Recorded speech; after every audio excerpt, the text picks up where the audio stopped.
Good evening, Rams. I'm your weather anchor, Michelangelo Bustamante. Right now it is cold and it is very dark outside as the sun went down at 4:45. Currently the temperature is 34 degrees, winds are at 3 miles an hour. It's a very chilly night here in Fort Collins.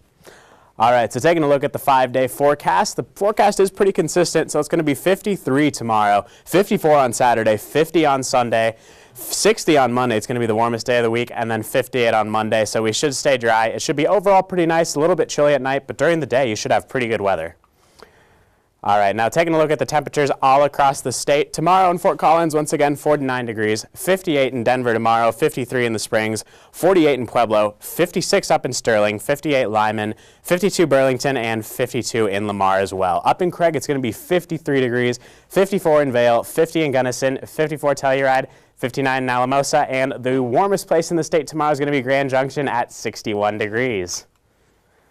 All right, so now for the forecast for the big game against Boise State. This is going to be one of the most important games for CSU this season, and it's going to be one of the biggest games played at the new CSU Stadium. So your temperature at the 8:30 p.m. kickoff, it's going to be 36 degrees. Winds are going to be at 9 miles an hour. It's going to be clear, but folks, it is going to be very, very cold. So be sure to be ready to bundle up and be sure to go out and cheer on your Rams. All right, so now I'm going to be joining Tyler Patterson to talk more about last week's game and what's going to be happening this week against Boise State. So, Tyler, unfortunately, we weren't able to get it done last week against Wyoming. We lost 16-13 up in the Border War Blizzard. What do you think ultimately did it for us? Well, I think the weather did it for us. The CSU offense is a big play offense, and we only threw 14 times for a season low 110 yards. So we couldn't really get anything going. And on the other side of the ball for Wyoming, they had Josh Allen, who's an NFL prospect, who he looked really good. He led them on a 69-yard drive to basically win the game for them. So. Yeah, it was tough. It was snowy. It was cold. Unfortunately, we just weren't able to score points. We were able to run a lot. I think Daryl Dawkins had a career game. He did. He had 29 carries for 154 yards, which was spectacular by him. And Izzy Matthews also extended his conference touchdown streak to 13 games, which was good. But you know, hopefully this week against Boise, we can carry that momentum because we're going to need it. They have a top 10 run defense. Yeah, and we've actually never won or never beat Boise State in the time that we've played in the same conference. So it's definitely going to be a big win.